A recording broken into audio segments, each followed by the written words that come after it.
नमस्कार दोस्तों। आज का अपना लेक्चर रहेगा fluid pressure and it's measurement. ठीक है, मेरा नाम है विष्णु कुमार चौधरी, लेक्चरर सिविल, आरपीजीपीसी दौसा से। तो शुरू करते हैं। बीटीआर में ये 202 में यूनिट नंबर 2 है, fluid pressure and it's measurement. Syllabus है डेफिनेशन एंड इट्स यूनिट। ठीक है, तो प्रेशर क्या होता है उसका यूनिट्स है, पास्कल लो। उसके बाद में pressure, different type of pressure कि कितने प्रकार के प्रेशर हो सकते हैं, अपन जो डिफाइन करते हैं प्रेशर को कितने प्रकार से डिफाइन कर सकते हैं। उसके बाद में लो ऑफ हाइड्रोस्टेटिक प्रेशर, फिर ब्रह्मास pressure measurement and mechanical gauges. ठीक है, शुरू करते हैं अपन। सबसे पहले आता है प्रेशर। तो देखिए प्रेशर क्या होता है। प्रेशर में एक्चुअली क्या होता है, force exerted by fluid per unit area. ठीक है, ऐसा होता है कि आप फ्लूइड को अगर एक वेसल में या बर्तन में कंटेन करके रखते हो तो वो उसके साइड वॉल पे और बॉटम वॉल पे एक प्रेशर लगाता है। ठीक है, वो प्रेशर क्या होता है, फोर्स पर यूनिट एरिया, वो फोर्स एक्सर्ट करता है ड्यू टू इट्स वेट। ठीक है, तो इसकी डेफिनेशन हो जाएगी, when a fluid is contain in a vessel it exerts force at all points on the sides and bottom and the top of the container, the force per unit area is called pressure. ठीक है, तो fluid के द्वारा container की sides पे, उसके bottom पे लगाया गया force per unit area pressure कहलाता है। इसका जो यूनिट हो जाएगा वो होगा न्यूटन पर मीटर स्क्वायर, जिसको अपन पास्कल भी कहते हैं। ठीक है, पास्कल के द्वारा कहा गया था, तो पास्कल इसका यूनिट है।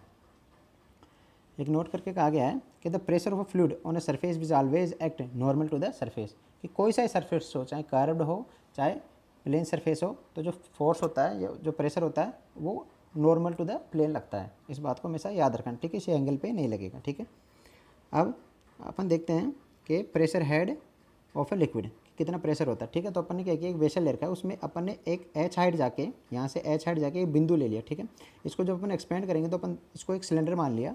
ठीक है, जिसका एरिया ए है और हाइट डेल्टा एच। ठीक है, इसके ऊपर से P1 प्रेशर लग रहा है और नीचे से P2 प्रेशर लग रहा है। ठीक है, तो ये पॉइंट है जो स्टेबल है। ठीक है, तो स्टेबिलिटी क्या कंडीशन है, जो नेट फोर्स है वो शुड बी इक्वल टू 0। ठीक है, तो इस पर 3 फोर्स लग रहे होंगे, एक तो प्रेशर P1 के कारण, प्रेशर ये देखिए प्रेशर P1 के कारण, प्रेशर P2 के कारण और एक इसके वेट के कारण। ठीक है, तो अपन ने क्या किया, इसमें थोड़ा सा कैलकुलेशन मिस्टेक हो गया है। ठीक है, अपन ने इसकी डायरेक्शन को, अपन ने एक डायरेक्शन को पॉजिटिव लेंगे। अपन ने मान लीजिए इसमें एक डायरेक्शन, नीचे वाले साइड डायरेक्शन को पॉजिटिव ले लिया, तो P1 है माइनस P2 है प्लस W आएगा, क्योंकि W भी नीचे की तरफ कर रहा है। ये थोड़ा मिस्टेक हो गया इसमें। तो होगा क्या, P1 minus P2 will be equal to minus W, या कह सकते हो P2 minus P1, P2 minus P1 into A equal to W। ठीक है, अब W क्या जो होता है, डेंसिटी, वेट है जो क्या हो जाएगा, डेंसिटी इंटू जी इंटू वॉल्यूम। ठीक है, यानी मास इंटू जी। ठीक है, तो मास क्या होगा, डेंसिटी इंटू वॉल्यूम। तो W हो जाएगा रो ए डेल्टा एच इंटू जी। तो P2 माइनस P1 करके रखेंगे इसको, यहाँ पे थोड़ा सा करेक्शन कर लीजिएगा। P2 minus P1 into A equal to rho g delta h. ठीक है, एरिया से एरिया काट दिया तो डेल्टा P आ जाएगा रो जी डेल्टा एच। ठीक है, तो delta P upon delta equal to गया रो जी। ठीक है, तो variation of pressure with depth क्या हो जाएगा, वेट डेंसिटी। वेट डेंसिटी क्या होता है, रो जी। ठीक है, उसके बाद में यहाँ पे समझिए, अगर अपन मान लीजिए P को स्टार्टिंग से लेंगे और स्टार्टिंग में प्रेशर को 0 मान के रखेंगे। ठीक है, अभी अपने अभी इस चैप्टर में आगे बताएंगे कि जो सरफेस होता है वहाँ पे प्रेशर को 0 क्यों माना है। ठीक है, तो अगर प्रेशर 0 होगा और हाइट नीचे एच जाएगी तो P का मान हो जाएगा P equal to rho ji h. ठीक है, तो P upon rho g equal to h. तो ये कह सकते हैं कि जैसे जैसे हाइट बढ़ेगी प्रेशर का मान बढ़ता जाएगा। ठीक है, इसमें एक बात ध्यान रखने की, इसमें एरिया कहीं नहीं आ रहा। ठीक है, तो जो प्रेशर का मान होता है वो हाइट पे डिपेंड करता है, ना कि उसके शेप पे। ठीक है, वो कैसा ही बर्तन हो जाएगा, राउंड हो जाएगा, स्क्वायर हो जाएगा, ट्राइंगल हो जाएगा, अगर उसमें हाइट सेम है, समय एच है, तो pressure at the bottom will be same, उसका मान हो जाएगा P equal to rho ji h. ठीक है, जो यहाँ पे दे रखा है, याद रखना इस बात को। ठीक है, the rate of increase of pressure in a vertical downward direction must be equal to the specific weight of the fluid at that point. ठीक है, तो रेट बता रहा है कि रेट विद द हाइट। ठीक है, this is known at hydrostatic law. Hydrostatic law क्या कहता है कि जैसे जैसे हाइट बढ़ती जाएगी प्रेशर का मान बढ़ता जाएगा, और जो प्रेशर बढ़ने की रेट होगी वो उसके वेट डेंसिटी के इक्वल होगी। ठीक है, अब बात आती है पास्कल लो की। ठीक है, तो पास्कल लो ने क्या कहा था, पास्कल साहब ने क्या कहा था कि अगर किसी पॉइंट से देखेंगे तो तीनों डायरेक्शन में एक्स, वाई और जेड, तीनों डायरेक्शन में प्रेशर का मान क्या होगा, सेम। इसको प्रूफ करने के लिए अपन ने क्या लिया, एक ट्राइंगल ले लिया ए बी और सी, जिसमें एक्स डायरेक्शन में पी एक्स, वाई डायरेक्शन में पी वाई और जेड डायरेक्शन में पी जेड फोर्स लग रहा है। ठीक है, अब चूंकि अपन को एक्स और वाई डायरेक्शन में फोर्स को इक्विलिब्रियम करना है, तो जो पी जेड है उसके दो कंपोनेंट कर लेंगे, एक तो वाई डायरेक्शन में और एक एक्स डायरेक्शन में। अब यहाँ पे एक्स डायरेक्शन में देखिए, तो एक्स डायरेक्शन में पी एक्स इंटू एरिया, क्योंकि जो फोर्स आएगा वो होता है प्रेशर इंटू एरिया, तो P X into A B into one इसकी क्या मान लिया अपन ने, थिकनेस, ठीक है, equals to P Z sine theta A C. अब ट्राइंगल ए बी सी की बात करेंगे तो साइन थीटा का मान हो जाएगा ए बी अपॉन ए सी और कोस थीटा का मान हो जाएगा बी सी अपॉन ए सी, ठीक है। तो यहाँ से निकल के आएगा अपने पास में P x equals to P z, और इसी तरह वाई डायरेक्शन में जब फोर्स इक्विलिब्रियम करेंगे तो निकल के आएगा P y equals to P z. तो यहाँ से क्या इक्वेशन आएगी, P x equals to P y equals to P z, कि यदि एक पॉइंट है तो उस पॉइंट में तीनों डायरेक्शन में लगने वाले फोर्स का मान क्या होगा, सेम, ठीक है। चलिए ये पास कर लो था, याद रखिएगा। उसके बाद में आता है pressure, different type of pressure. तो सबसे पहले इस बात को समझिए कि एक होता है एब्सोल्यूट प्रेशर, ठीक है। मैं यहाँ से शुरू कर रहा हूँ एब्सोल्यूट प्रेशर से। एब्सोल्यूट प्रेशर क्या होता है, देखिए जैसे नंबर सिस्टम होता है वो जीरो, एक होता है माइनस में, एक होता है प्लस में, ठीक है। तो अगर अपन जीरो से नंबर शुरू कर रहे हैं, अगर प्रेशर का मान कहीं जीरो है और उसके रेस्पेक्ट में प्रेशर को नाप रहे हैं, उसके रेस्पेक्ट में प्रेशर को नाप रहे हैं, तो वो क्या आ जाएगा, एब्सोल्यूट प्रेशर, जीरो के रेस्पेक्ट में नाप रहे हैं, ठीक है। अब एक होता है एटमॉस्फेरिक प्रेशर, इसको समझिए।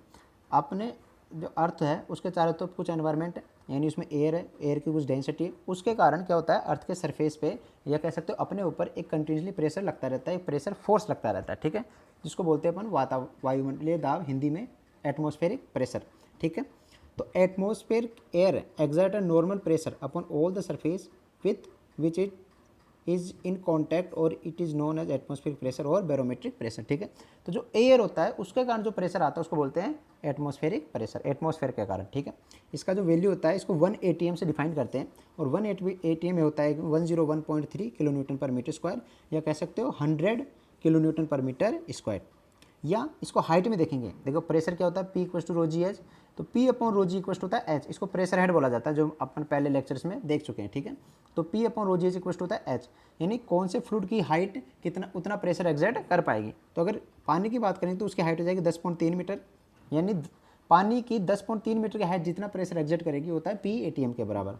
और यदि 76 सेंटीमीटर ऑफ HG, पारे के अगर 76 सेंटीमीटर ले लेंगे तो उतना ही प्रेशर एग्जर्ट करेगी जितना वायुमंडलीय दाब है, ठीक है, 10⁵ न्यूटन पर मीटर स्क्वायर, ठीक है।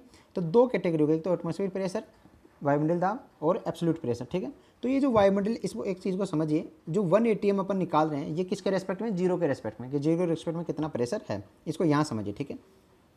तो ये जीरो प्रेशर था, यहाँ से मैं एटमॉस्फेरिक प्रेशर किया जिसका मान कितना है 1 ATM, 1 ATM equal to 101.3 kilo newton per metre square, और इक्वल टू 10 या फिर 10⁵ न्यूटन पर मीटर स्क्वायर, ठीक है। एक बात समझिए, अब अगर हम अपन क्या करते हैं, जीरो से प्रेशर गेज ना करके, जीरो से प्रेशर ना नाप के अपन लेते हैं एटमॉस्फेरिक प्रेशर को रेफरेंस में, ये अपन क्या मानते हैं, एटमॉस्फेरिक प्रेशर जितना है उसको अपन क्या करेंगे, जीरो कंसिडर करेंगे। तो यदि उससे पॉजिटिव में कुछ प्रेशर आएगा, ठीक है, तो उसके रेस्पेक्ट में जो प्रेशर नापते हैं उसको बोलते हैं गेज प्रेशर, क्या बोलते हैं, गेज प्रेशर। अब यदि कोई प्रेशर एटमॉस्फेरिक प्रेशर से ज़्यादा है तो उसको बोलेंगे पॉजिटिव गेज प्रेशर, और कोई प्रेशर गेज प्रेशर से कम है उसको बोलेंगे नेगेटिव गेज प्रेशर। कोई प्रेशर एटमॉस्फेरिक प्रेशर से कम है तो उसको बोलेंगे नेगेटिव गेज प्रेशर या फिर वैक्यूम प्रेशर, ठीक है। आई बात समझ में। तो मैं दोबारा बताता हूँ कि जीरो हो गया एक तो एब्सोल्यूट जीरो प्रेशर, फिर हो गया एक पी ATM, ठीक है, उसकी कुछ वैल्यू की। अब यदि पी ATM को रेफरेंस मान लिया जाए और उससे प्रेशर नापे तो उसको बोलेंगे गेज प्रेशर। अगर ज़्यादा है तो पॉजिटिव और कम है तो नेगेटिव, और जो नेगेटिव गेज प्रेशर होता है उसी को अपन वैक्यूम प्रेशर भी डिफाइन करते हैं, ठीक है बेटा। चलो आगे चलते हैं प्रेशर मेजरमेंट के। अब अपन ने देख लिया प्रेशर क्या होता है और इसकी डेफिनेशन वगैरह देख ली, पास्कल लॉ देख लिया, ठीक है, और different type of the pressure देख लिया, ठीक। अब बात आती है कि इसको मेजरमेंट कैसे करेंगे। तो मेजरमेंट के दो इंस्ट्रूमेंट्स के काम आते हैं, एक होते हैं मैनोमीटर्स, ठीक है, एक होते हैं मैनोमीटर्स और दूसरे होते हैं मैकेनिकल गेज, ठीक है। मैनोमीटर्स तो क्या होते हैं, बल की इंस्ट्रूमेंट्स होते हैं, ठीक है, और एक्यूरेसी बहुत अच्छी होती है। अब उनको अपन एक जगह से दूसरी जगह नहीं ले जा सकते, एक जगह लगाया और उसको यूज़ कर लिया। अगर मान लीजिए किसी चलती हुई गाड़ी में प्रेशर देखना है तो वो वहाँ क्या काम आएगा, मैकेनिकल गेज, ठीक है, समझ गए। अब मैं इनकी डेफिनेशन को स्पीक आउट कर देता हूँ कि manometers they are defined are as the devices used for measuring the pressure at a point in a fluid by balancing the column of fluid by the same or another column of liquid. They are further classified as follow: simple manometers, अब simple manometers में आते हैं piezometer, U tube manometer और single column manometer, जिसको micro manometer भी बोला जाता है। फिर आते हैं डिफरेंशियल मैनोमीटर्स। तो डिफरेंशियल मैनोमीटर्स में क्या होता है, जो अभी आगे पता चल जाएगा, मैं बता दूंगा सब कुछ इसमें आगे है, ठीक है। फिर आते हैं mechanical gauges. They are the devices in which the pressure is measured by balancing the fluid column by the spring elastic constant, यानी स्प्रिंग में जो इलास्टिसिटी होती है उसके आधार पे इसको कैलिब्रेट करके रखा जाता है। और dead weight generally the gauges are used for the measuring of high pressure and where the high precision is not required. कब काम में लिए जाते हैं, हाई प्रेशर हो और जो मेजरमेंट की जो प्रिसीजन है वो इतना ज़्यादा नहीं हो, एक्यूरेसी इतनी ज़्यादा नहीं चाहिए हो, ठीक है। Some commonly used gauges are Bourdon tube pressure gauge, diaphragm pressure gauge, bellow pressure gauge और डेड वेट प्रेशर गेज, ठीक है। अब शुरू करते हैं अपन एक एक इनकी स्टडी। तो सिंपल मैनोमीटर्स क्या होते हैं, simple manometer in which one consist of a glass tube whose one end is connected to a point where pressure is to be measured and the other remains in open atmosphere, ठीक है। यानी एक तो atmospheric pressure में है और एक वहाँ कनेक्टेड है जहाँ पे इसको प्रेशर है नापना है, ठीक है। तो पीजोमीटर की बात करते हैं। पीजोमीटर में एक ट्यूब होता है, जैसे जैसे यहाँ पे पानी बढ़ता जाएगा इसका लेवल बढ़ता जाएगा और एक जगह जाके स्टेबल हो जाएगा। तो यहाँ पे जितना प्रेशर है वो यहाँ आएगा और ठीक है, प्रेशर होता है P equal to rho ji h, यहाँ से एच देख लेंगे और प्रेशर का मान निकल जाएगा। सिंपल एज दैट, ठीक है। ये कब अभी सूटेबल कब होता है सिंपल यूट्यूब, पहली बात तो ये गैस को नहीं नाप सकता, अगर गैस होगा तो ये उड़ जाएगा ना, ठीक है, फ्लूइड को नाप सकता है। दूसरी बात हाई प्रेशर को नहीं नाप पाएगा, हाई प्रेशर को नहीं नाप पाएगा। तीसरा नेगेटिव को भी नहीं नाप पाएगा, ठीक है। तो इसको ओवरकम करने के लिए क्या किया, यूट्यूब मैनोमीटर्स आए। यूट्यूब में क्या करते हैं, देखो एक यू आकार की नली होती है, ठीक है। इसमें अपन क्या करते हैं, एक मेजरिंग फ्लूइड भरा होता है, आमतौर पे होता है पर मरकरी। अब मरकरी क्यों यूज़ करते हैं, इसका रीज़न मैं पहले लेक्चर्स में बता चुका हूँ कि मरकरी क्या होता है, जो वेपर प्रेशर होता है वो बहुत लो रहता है, यानी वो लो वोलेटाइल नेचर का होता है, ठीक है। तो इसलिए उसको यूज़ करते हैं। तो इसमें कैसे करेंगे, जैसे मान लीजिए पाइप है और यहाँ पे एक यूट्यूब कनेक्टेड है, ठीक है। तो प्रेशर एट द 2 पॉइंट, अच्छा एक चीज़ याद रखना, अगर कोई सेम फ्लूइड है और उसमें सेम लेवल है तो यहाँ पे प्रेशर का मान क्या रहेगा, सेम, ठीक है। Pressure at 2 points at the same level at in a continuous homogeneous liquid are same, ठीक है। तो अपन ने क्या किया, यहाँ से देखिए एक एक्स डायरेक्शन ले लिया यहाँ पे, ठीक है। यहाँ पे पी देख ए बी सी मान लिया, तो पी बी इक्वल टू हो जाएगा पी सी, ठीक है। एक्स एक्स पे सेम लेवल है और दोनों में क्या है, मरकरी है, ठीक है। तो पी सी का मान क्या हो जाएगा, देखिए पी सी यहाँ पर है तो P A plus row ji H one, ठीक है। और बी पे क्या हो जाएगा, एटमॉस्फेरिक प्रेशर यहाँ से plus row ji H to. अब अपन क्या करेंगे, देखो पी ए टी एम के रेस्पेक्ट में अपन जितनी कैलकुलेशन करेंगे प्रेशर की वो कैलकुलेट करेंगे पी ए टी एम के रेस्पेक्ट में, यानी एटमॉस्फेरिक प्रेशर को जीरो मान के, ठीक है। तो पी ए टी एम को तो अपन कर देंगे यहाँ पे जीरो, ठीक है, कर दिया। तो पी सी बराबर क्या होगा, पी बी। जब इसको कैलकुलेट करेंगे तो प्रेशर पी ए का माना जाएगा रो जी, अच्छा rho of mercury G H two minus rho of water G H one, ठीक है। रो जी को जब बाहर ले लेंगे तो rho M upon rho specific density, जो एक वर्ड बताया था, स्पेसिफिक वेट एक वर्ड बताया था, एस से जिसको रिप्रेजेंट करते हुए जाएगा S M H two minus H. अब रो जी को इधर ले जाएंगे तो P upon rho G pressure है तो एच इक्वल टू क्या जाएगा, S M H two minus H, ठीक है। सिंपल सी कैलकुलेशन है। फिर दूसरा आता है single column manometer, micro manometer. अब इसकी आवश्यकता क्यों पड़ी, देखिए इसकी आवश्यकता इसलिए पड़ी क्योंकि यहाँ पे जब यूट्यूब था तो यहाँ पे क्या होता है, हाइट की बहुत आवश्यकता पड़ती थी। Height of the YouTube is required more if pressure is more, अगर प्रेशर ज़्यादा है तो लेंथ की भी ज़्यादा आवश्यकता पड़ेगी, ठीक है। तो अपन ने क्या किया, यहाँ पे इसको ओवरकम करने के लिए माइक्रो मैनोमीटर यूज़ किया, जिसमें क्या किया अपन ने, एक बड़ा पाइप ले लिया, बड़े एरिया का वेसल ले लिया, ठीक है, और उससे पाइप कनेक्ट कर दिया। अब इसमें छोटा सा भी चेंज होगा तो यहाँ पे छोटा चेंज हो जाएगा, थोड़ा बहुत चेंज हो जाएगा, पर इस छोटे से चेंज के कारण यहाँ पे प्रेशर जो प्रेशर की जो मेजरमेंट है वो हाई प्रेशर मेजरमेंट हो सकता है, ठीक है। तो मैं डेफिनेशन बोल देता हूँ इसकी, सिंगल कॉलम मैनोमीटर, ठीक है। The U tube manometer described above usually requires reading of the fluid level at 2 और more points since a change in pressure can cause a rise of liquid in one limb of the manometer and a drop in other. A micromanometer is a modified form of a U-tube manometer in which shallow reservoir having a large cross sectional area out of 100 times, ठीक है। Tube के respect में उसका जो large cross section का area वो 100 होता है, ठीक है, as compare to the area of the tube is connected to one limb of the manometer, ठीक है। अब इसमें दो टाइप होते हैं, एक तो वर्टिकल, ये वर्टिकल रखा हुआ है, एक हो जाएगा थोड़ा इंक्लाइन, ठीक है। तो इसके कैलकुलेशन में देखिए अपन क्या मान के चलते हैं कि जो एक्स लेवल था पहले यहाँ पे था जब तक प्रेशर नहीं आ रहा था, सेम लेवल होगा क्योंकि दोनों तरफ क्या लग रहा था पीएटीएम। अब जैसे यहाँ पे फ्लूइड फ्लो हुआ तो ये कुछ नीचे जाएगा, मान लीजिए यहाँ पे ये देखिए यहाँ पे ये मान लीजिए डेल्टा एच नीचे गया, ठीक है, तो इसके कारण यहाँ पे H2 ऊपर चढ़ गया नहीं चढ़ गया। तो सबसे पहले तो जितना डेंसिटी जितना वॉल्यूम नीचे गया है उतना ही वॉल्यूम ऊपर जाएगा। तो A into delta H equal to A into H2, तो डेल्टा एच आ गया AH2 अपॉन A। याद रखिए A upon area, small area upon large area का मान है 1/100, ठीक है, तो ये बहुत ज़्यादा छोटा मान आएगा। दूसरी बात, अब जब ये जेड को अपन देखेंगे तो ये एक ही लिक्विड है, तो जेड पे प्रेशर का मान क्या हो जाएगा, सेम। तो P C equal to P B. अब पी सी यहाँ पर है तो पी सी देखिए ये रहा पी सी आपका यहाँ पे, तो इसके लिए ये हो जाएगा rho of mercury. P A T M को तो जीरो मान के चलेंगे तो पी सी आ जाएगा रो H2 या भी जो भी H2 या S1 जो भी लेना है H2 रो जी H2 plus delta H. H2 क्या है, स्पेसिफिक डेंसिटी, ठीक है। दूसरा है बी पे, ये रहा बी यहाँ पे, तो बी क्या क्या आ जाएगा P A plus S1 rho G H1 plus delta H, क्योंकि यहाँ पे पूरा का पूरा S1 है, ठीक है। अब देखिए इसमें एरिया नहीं कंसिडर किया, इस बात को याद रखिएगा क्योंकि हाई प्रेशर में एरिया का कोई यूज़ नहीं आता है। तो पी बी इक्वल टू क्या हो जाएगा, पी सी। अब इनको इक्वल करेंगे तो जब कैलकुलेट करेंगे तो पी ए का मान आ जाएगा AH2 upon A H1 minus H2 rho G plus H2 rho G minus H1 rho जी, ठीक है। अब इसको नेगलेक्ट कर देगा अपन इस टर्म को क्योंकि ये बहुत ज़्यादा छोटी आएगी। तो पी ए अपॉन रो जी जब निकालेंगे जो हाइट ऑफ द कॉलम आएगा वो आएगा H2 माइनस H1। इस बात को याद रखेगा, सिंपल कैलकुलेशन है। इसी प्रकार इंक्लाइंड होता है, इसमें इतना डिफरेंस होता है कि ये वर्टिकल नहीं होगी, क्या हो जाएगा इंक्लाइंड में। वर्टिकल इसलिए बनाया कि वर्टिकल नहीं रहेगा, इंक्लाइंड हो जाएगा, ठीक है।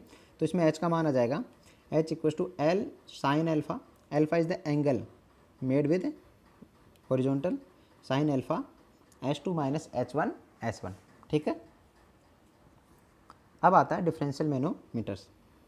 तो डिफरेंशियल मैनोमीटर्स क्या होते हैं, जो दो पाइप्स के बीच का पाइप्स में प्रेशर का डिफरेंस निकाल दे उसको बोलते हैं डिफरेंशियल मैनोमीटर्स। तो it is used to measure the difference in pressure between 2 points in a pipe और इन 2 डिफरेंट पाइप्स। तो पहला है यूट्यूब डिफरेंशियल मैनोमीटर्स, ठीक है। तो P A minus P B, because C and D are at the same level. मैंने बता दिया था एक्स सेम पे रहेगा तो यहाँ पे आ जाएगा, ठीक है।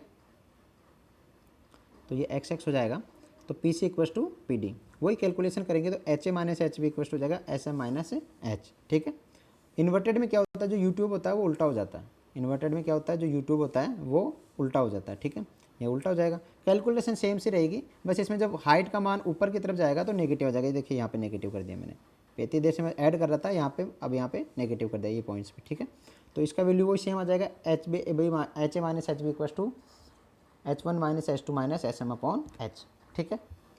अब बात आती है इसकी एडवांटेजेस क्या है और डिसएडवांटेजेस क्या है। तो पहले एडवांटेज देखते हैं किसकी, मैनोमीटर्स की, चाहे वो सिंपल हो, चाहे डिफरेंशियल हो, चाहे माइक्रो मैनोमीटर हो, ठीक है। तो एडवांटेज क्या है, easy to fabricate and relative inexpensive, आसानी से बनाए जा सकते हैं और एक्सपेंसिव नहीं होते, पहली बात। दूसरा गुड एक्यूरेसी। तीसरा हाई सेंसिटिविटी, मैं छोटे से छोटे प्रेशर को नाप सकते हैं। रिक्वायर्ड लिटिल मेंटेनेंस, बहुत कम मेंटेनेंस की आवश्यकता पड़ती है क्योंकि एक ट्यूब है मान लीजिए या एक में पारा भरा हुआ, उसमें कोई मेंटेनेंस करने की आवश्यकता नहीं है। नॉट अफेक्टेड बाय वाइब्रेशन, हिलाओगे उससे कोई फर्क नहीं पड़ेगा, ठीक है। Specially suitable for low pressure and low differential pressure, ठीक है।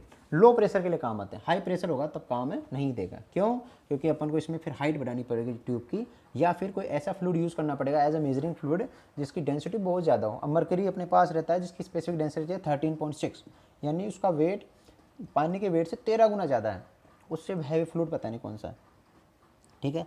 बात आती है लिमिटेशन की। तो अब लिमिटेशन क्या है, देखिए कुछ फ़ायदे हैं तो कुछ नुकसान भी है। यूजुअली बल्कि एंड लार्ज इन साइज़, बहुत बड़े होते हैं, ठीक है, साइज़ में बड़े होते हैं, जगह की आवश्यकता पड़ती है, ठीक है, छोटी जगह में काम नहीं जा सकते। Being fragile get broken easily, अब कांच की ट्यूब्स होती है क्योंकि अपन को रीडिंग लेनी है तो ट्रांसफर ट्यूब चाहिए, तो कांच होती है, कांच की ट्यूब भी आसानी से टूट सकते हैं, थोड़ा सा ऊपर से गिरा दो कि टूट जाएगा, ठीक है। Reading of the manometers are affected by change in temperature, altitude and gravity, ठीक है। अब इस बात का ध्यान रखना, जैसे उसको टिल्ट करोगे ना तो उसकी रीडिंग चेंज हो जाएगी। वाइब्रेशन का फर्क नहीं पड़ेगा लेकिन टिल्ट करोगे ग्रेविटी का फर्क पड़ता है। टेम्परेचर ज़्यादा हो गया, ठीक है, तो पारा एक्सपेंड कर जाएगा, ठीक है, तो पारा एक्सपेंड कर जाएगा, ठीक है। फिर आता है a capillary effect is created due to the surface tension of manometers, ठीक है। कैपिलरी इफेक्ट आ जाता है, जो फर्स्ट चैप्टर में आपने पढ़ा था। कैपिलरी इफेक्ट क्या होता है, स्मॉल ट्यूब में जब कोई लिक्विड रहता है तो वो ड्यू टू कोहेजन और एडेसिव फोर्सेस क्या होता है, या तो ऊपर चढ़ता है या नीचे जाता है, ठीक है। तो इसको बोलते हैं कैपिलरी एक्शन। तो ये कैपिलरी एक्शन कभी कभी उसमें हो जाता है। तो इसका इलाज क्या है, इसका इलाज है मैकेनिकल गेजेज, ठीक है। अब मैंने ये क्या किया, मैकेनिकल गेजेज को एक स्टैंडर्ड बुक से सीधा कॉपी करके आपको बताने की कोशिश की है, ठीक है। क्योंकि इसमें बताने लायक कुछ है नहीं, इसमें क्या है, ये इंस्ट्रूमेंट है, इनकी वर्किंग आपको समझनी है, ठीक है। बाकी डायग्राम वगैरह आप एक दूसरी बुक से भी देख सकते हो, ठीक है।